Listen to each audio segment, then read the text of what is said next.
Welcome to How to Draw Dragons.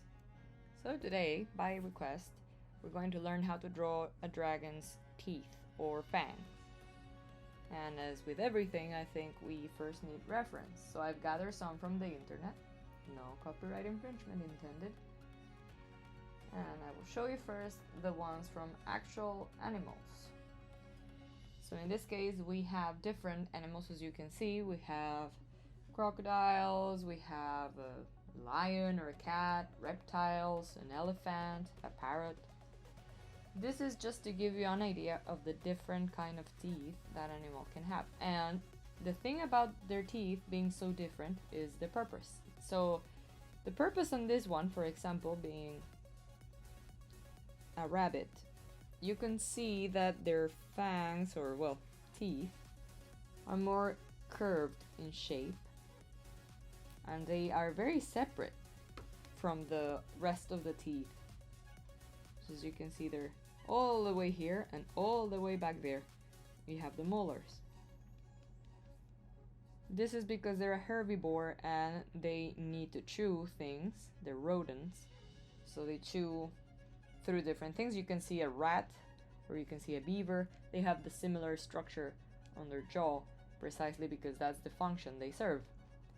In this case, for example, here we have a parrot. You can see it's very big here, curved, and this part is short, but it's very pointy. And the point of this is to open things. They use it like a tool. They crack things, they open, they grab, and they also grab onto their enclosures and trees and just climb around like that. They use it like an extra hand because, well, they do not have hands, they have wings, and they have claws. So their beak is like an extra claw. They do not have teeth, but it's like a big tooth. The same goes with any predator bird or any other kind of bird. You can see their beaks differ in the sense that they're shaped on their function. So if you see a duck or a different, like a hummingbird, all the shapes of their beaks are made that way because they need to serve a function.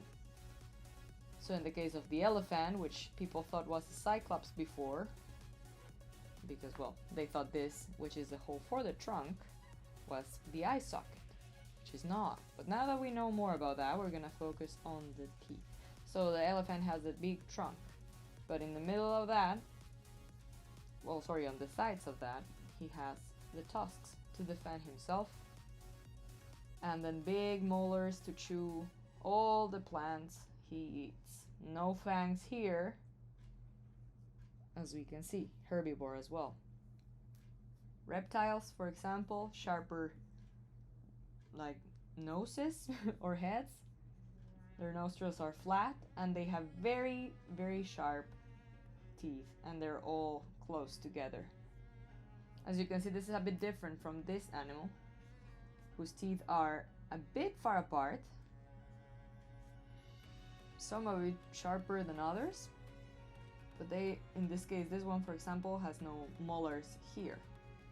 A dog would have molars there. So every animal, I believe this might be a lion, has differences. Predators, carnivores, omnivores, herbivores, based on what they would eat and the way they hunt, everything changes. Herbivores have a big space and then they have molars to crush herbs.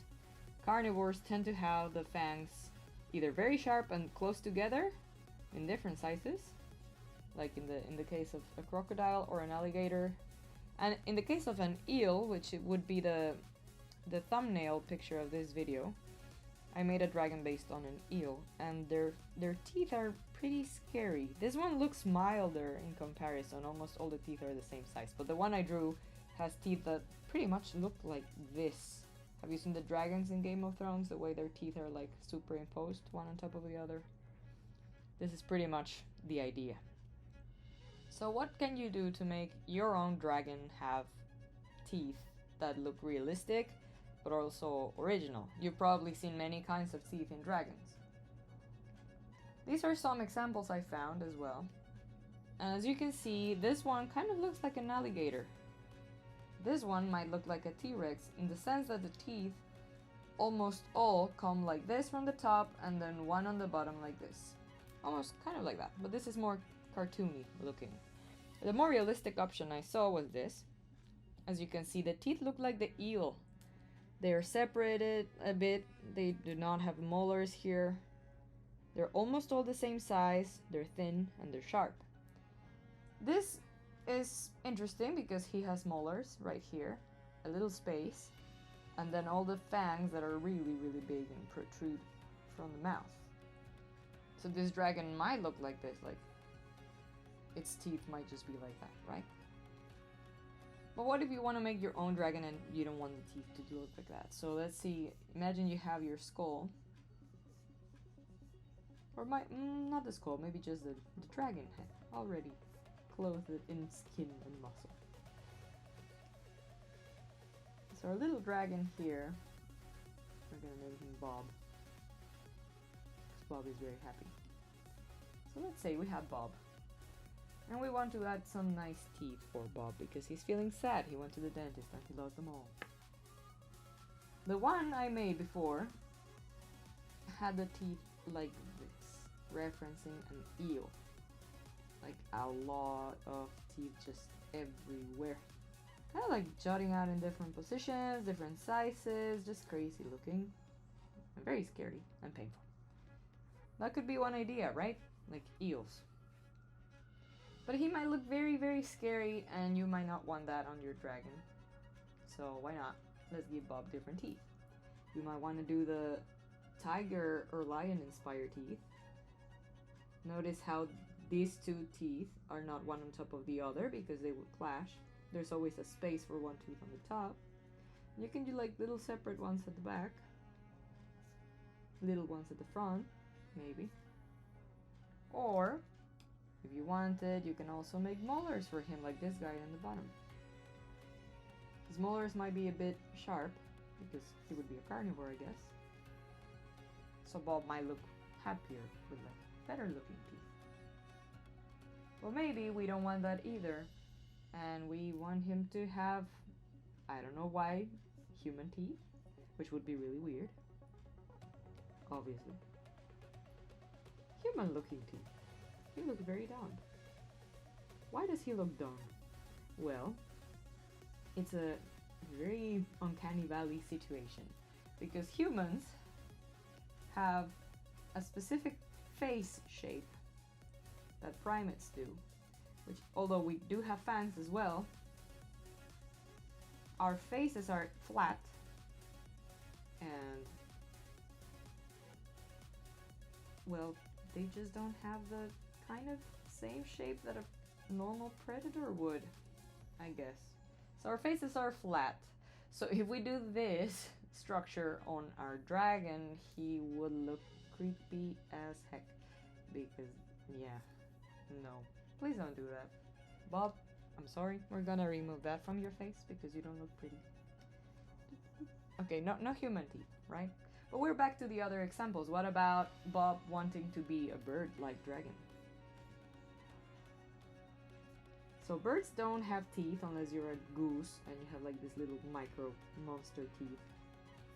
But if he had like a beak-like structure, you can go and have fun because he's a dragon. So you can add more teeth even though he has a beak.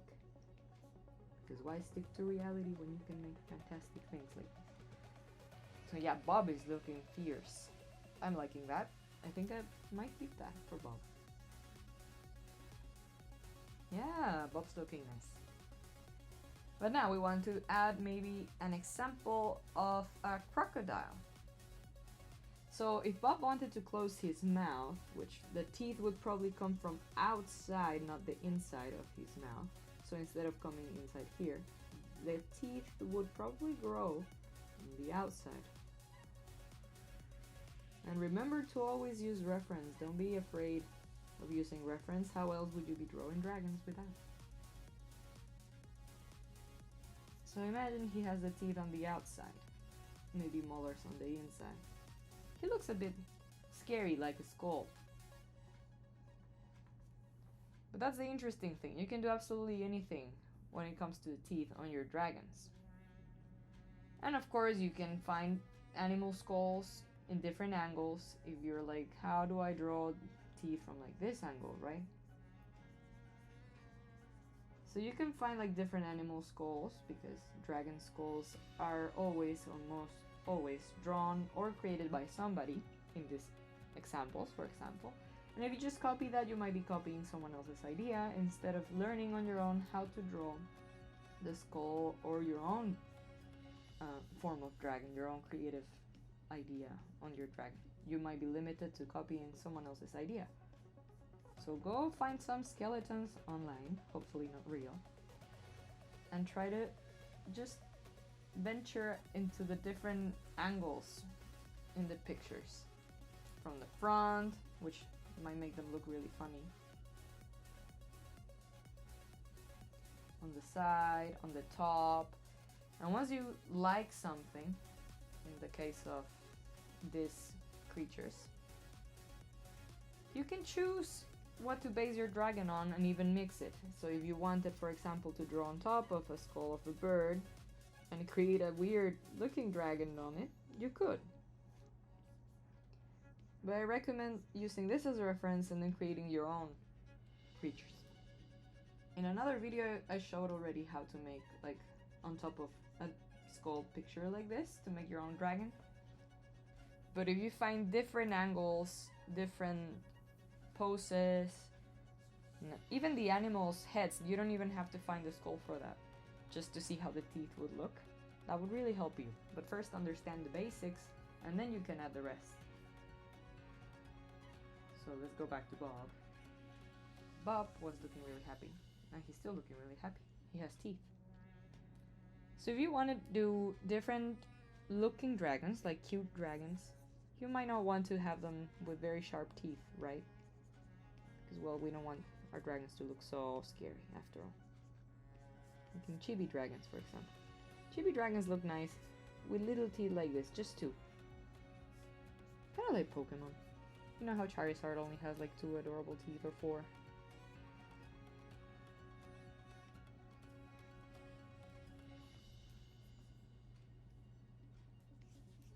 You can also simplify. Like if you want like a normal, more cartoony looking dragon, like Spyro, or...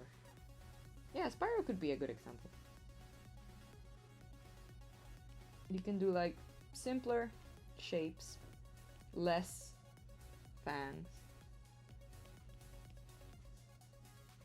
So if you add less, it still looks like a dragon, still looks like sharp teeth, but it won't look as threatening as Bob over here. And of course, you can always go look for dinosaurs on the internet and find how beautiful their skeletons were, and then, you know, reference the bones, I guess. So that's my advice on drawing dragon teeth. I hope it helped you. Thank you for watching, guys. And that was Beanie, my dog. And I hope you enjoyed the video, and I will make more, I promise. Thank you for watching. Bye-bye.